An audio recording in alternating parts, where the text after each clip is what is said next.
Whether you realize it or not, you have a worldview. And whether you realize it or not, you live according to your worldview. A worldview is a philosophy of life or a conception of the world. You might think of philosophy as something that belongs in history or university classrooms or urban coffee bars. But you have a philosophy, whether you realize it or not, and whether or not you know what it is. You have a way of viewing life and the world. You are a philosopher. As William Lane Craig said, the question is whether or not you are going to be a good one. That's what this course is about. First, you will understand what a worldview is. Then you will think through what your worldview is and get a sense of its soundness, its veracity and coherence. And finally, you will think about what difference your worldview makes, both to you and to others. A worldview is a philosophy of life or a conception of the world. Another way to define worldview is what one believes to be the underlying truths of life and the universe. There is more than one way to break it down and figure it out, but I like to use a framework inspired by James W. Sire. You will determine your worldview by answering questions organized into 7 categories. These are the big questions of origins, meaning and purpose, the essence of things, right and wrong, destiny, free will, and truth. That's what you will look at in the next section. This course is about living thoughtfully, getting yourself out of autopilot, being aware of and clear about what you believe and why you believe it. When you are clear about what you believe and why you believe it, you can get a much better handle on what you're doing and why you're doing it. Living thoughtfully means taking time to reflect, seeking to understand, applying insights, and acting deliberately. Socrates believed that the unexamined life is not worth living. Getting a handle on your personal philosophy is a foundational aspect of examining your life. If you've never done it before, or if it has been a while, now is a great time to clarify your worldview.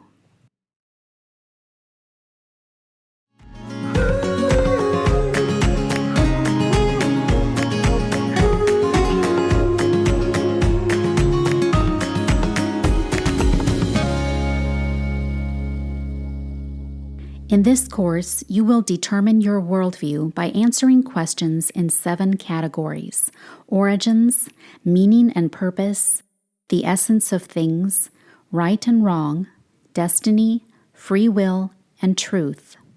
The first category, origins, deals with what sometimes is called the prime reality question.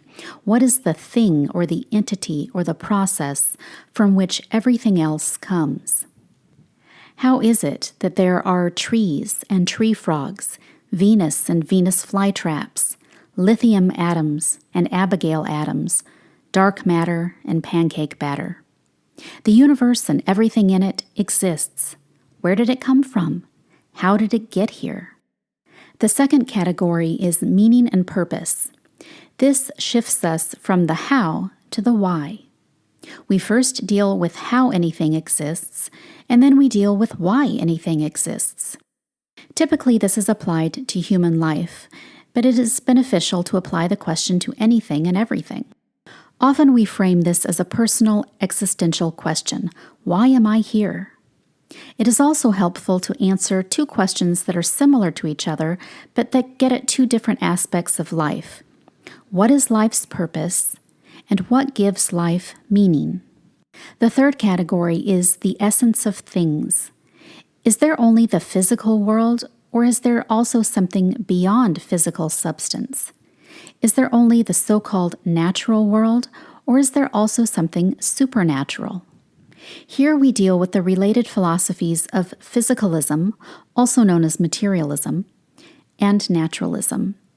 Physicalism posits that only what is physical is real. Even consciousness and will are merely manifestations or interactions of physical substance. Naturalism says that everything can be explained by natural causes and laws, and that the supernatural does not exist.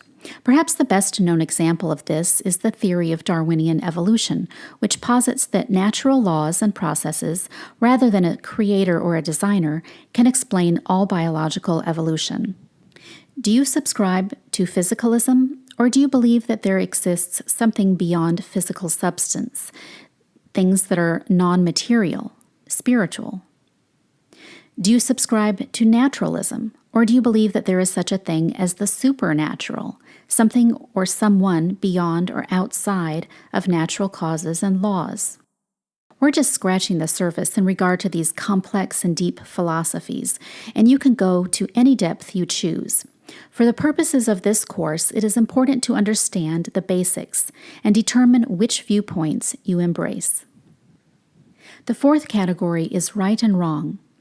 There appears to be a general agreement that there are such things as good and evil, right and wrong.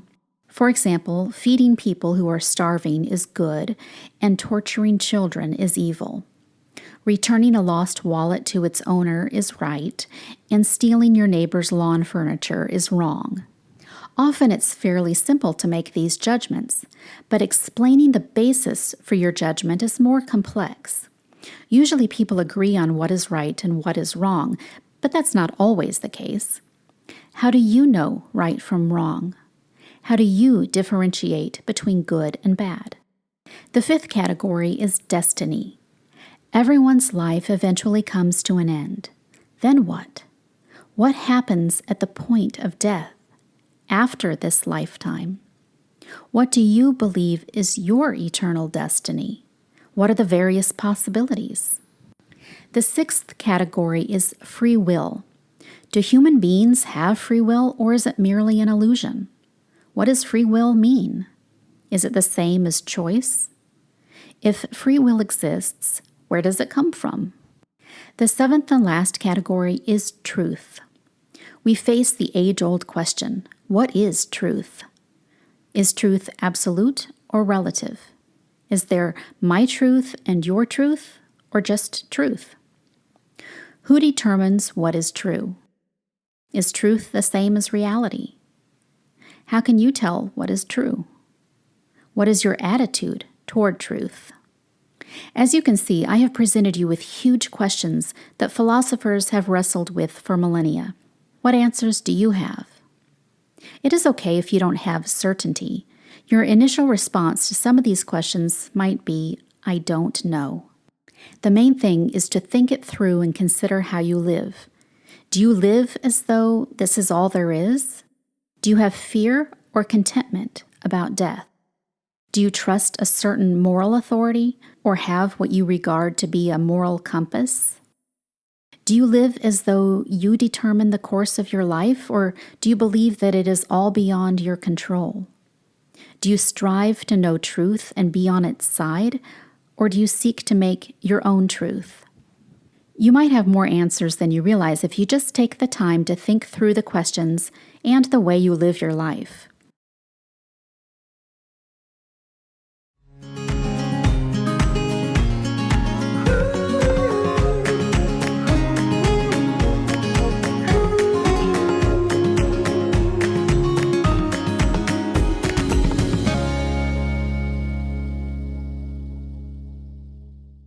Think about all of the questions you've just answered.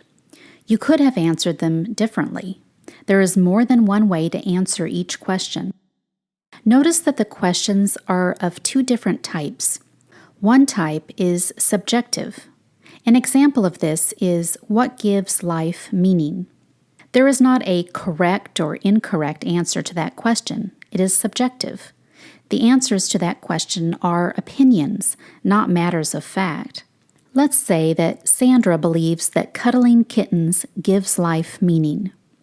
You might consider that view to be wrong because you assert that climbing trees gives life meaning. You could argue with Sandra about who's right and who's wrong, but you will never conclude that one answer is correct and the other is incorrect because these are not matters of fact, they are opinions. One type of question is subjective, but the vast majority of the questions and answers relating to worldview are objective. They are not matters of opinion, but matters of fact. Consider this question. What happens at the point of death?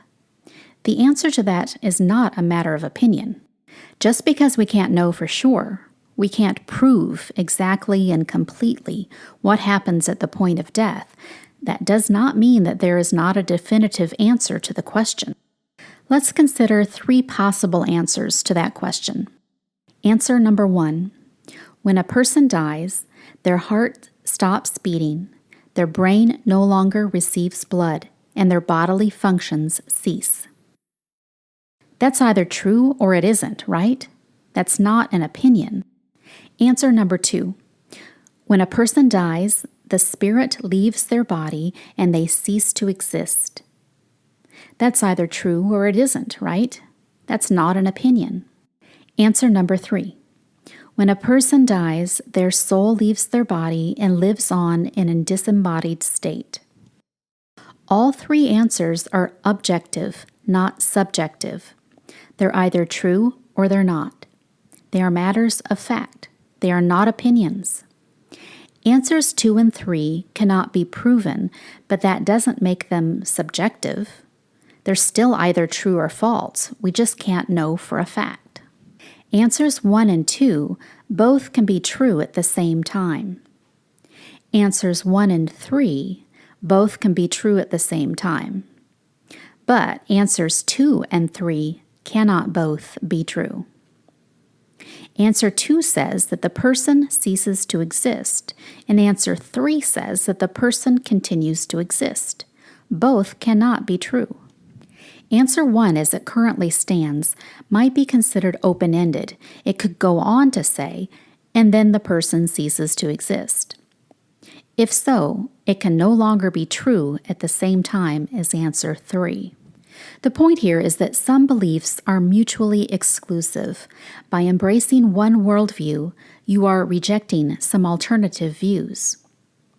As you clarify what your worldview is, you also identify what your worldview is not. Alternative views exist. Some people have these alternative views. What you believe to be nonsense makes sense to some people. What you believe to be false, some people believe to be true. This is where classical tolerance can help. Classical tolerance is egalitarianism toward people and elitism toward ideas. People have equal value, ideas do not. All people should be respected, some ideas should not be. If Michael believes that Christmas trees should be banned, I should fight that terrible idea, not Michael.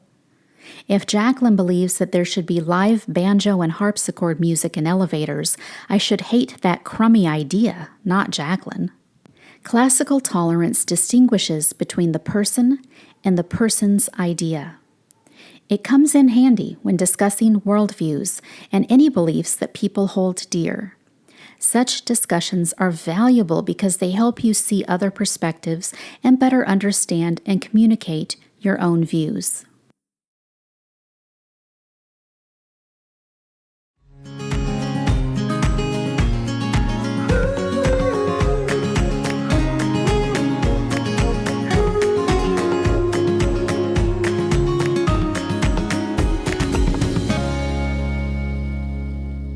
In the last section, I pointed out that the vast majority of the questions and answers relating to worldview are objective rather than subjective. They are matters of fact. They are not matters of opinion. Consider this question. What is the thing or the entity or the process from which everything else comes? The answer to that is not a matter of opinion. Just because we can't know for sure, we can't prove exactly and completely how everything came into existence, that doesn't mean that there is not a definitive answer to the question. Every answer to that question is either true or false. You might have caught on to something here. I am asserting my worldview about truth, assuming that there is such a thing as truth and that it reflects an absolute reality. If you do not subscribe to this view, you might substitute a word or idea that fits the purpose.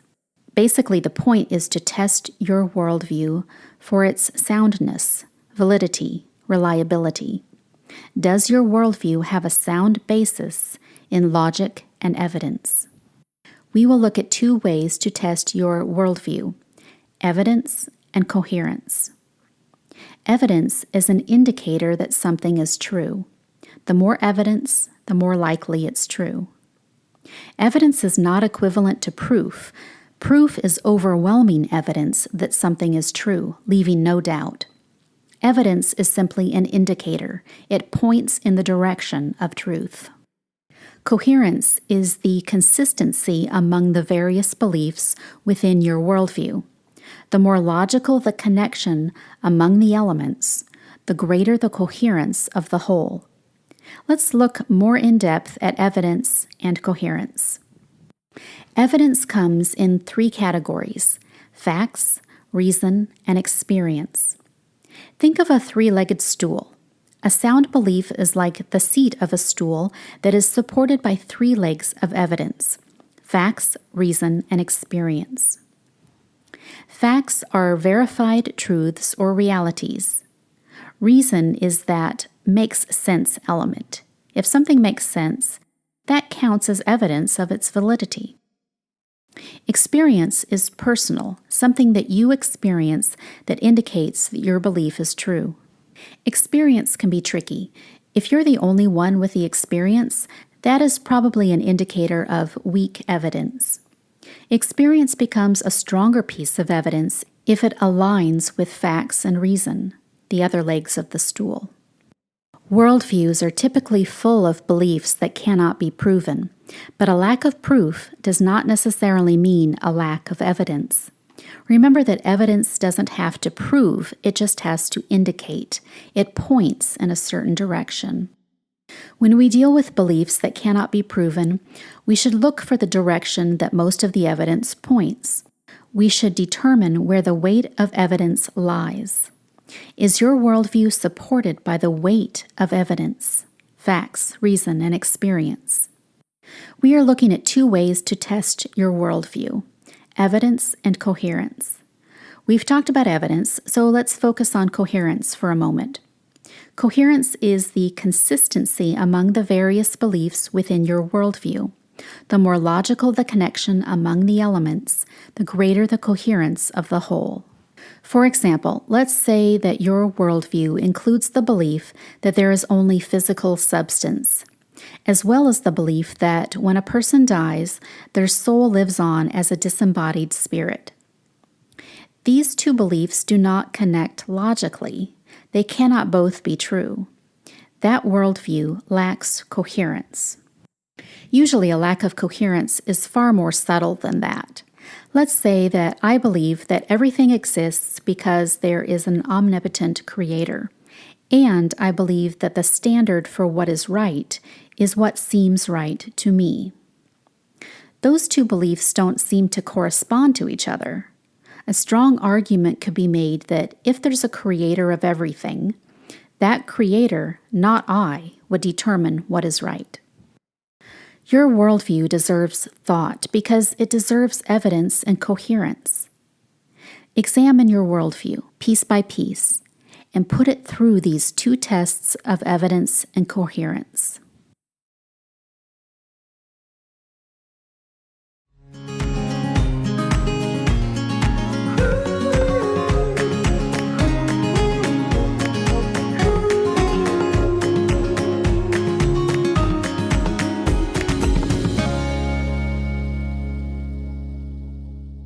You live according to what you believe.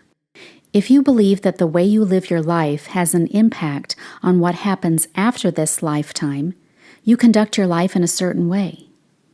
If you believe that a supernatural power brought everything into being, you're likely to get to know as much as you can about that power. What you believe to be the standard for right and wrong determines how you behave and how you judge the behavior of others. You pursue whatever you believe brings meaning and purpose to life. Your worldview matters.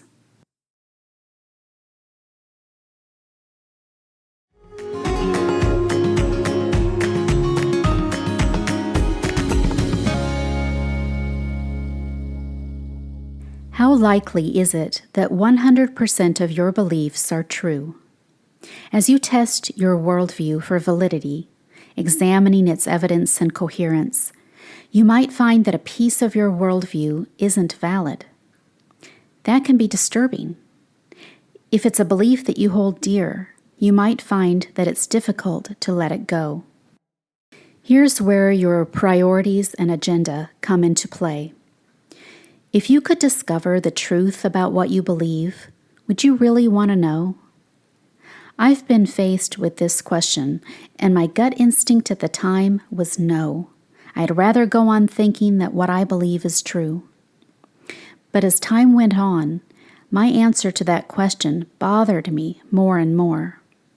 I realized that my priority wasn't the truth, but rather the comfort of my belief, whether or not it was true. Since that time, I've adjusted my attitude toward truth. I've decided that I want to know the truth, whatever it is. Truth is reality. It would be foolish not to be on its side. What is your attitude toward truth? Do you want to know the truth, whatever it is? Or do you want to remain in the comfort of your belief, whether or not it's true? I encourage you to think this through carefully and cultivate a love of truth. You live and make decisions and behave according to what you believe to be true. If your worldview is true, you are living in harmony with reality. Isn't that the best way to live? This course helps you clarify what your worldview is, and I hope that it also will equip and inspire you to secure a worldview that is valid, coherent, and evidence-based. A worldview that is likely to be true. Regardless of how far you choose to go on this journey, you at least have a better understanding of your worldview and its validity. You are well on your way to living your life with more insight and wisdom. You are examining your life, making it more and more worth living.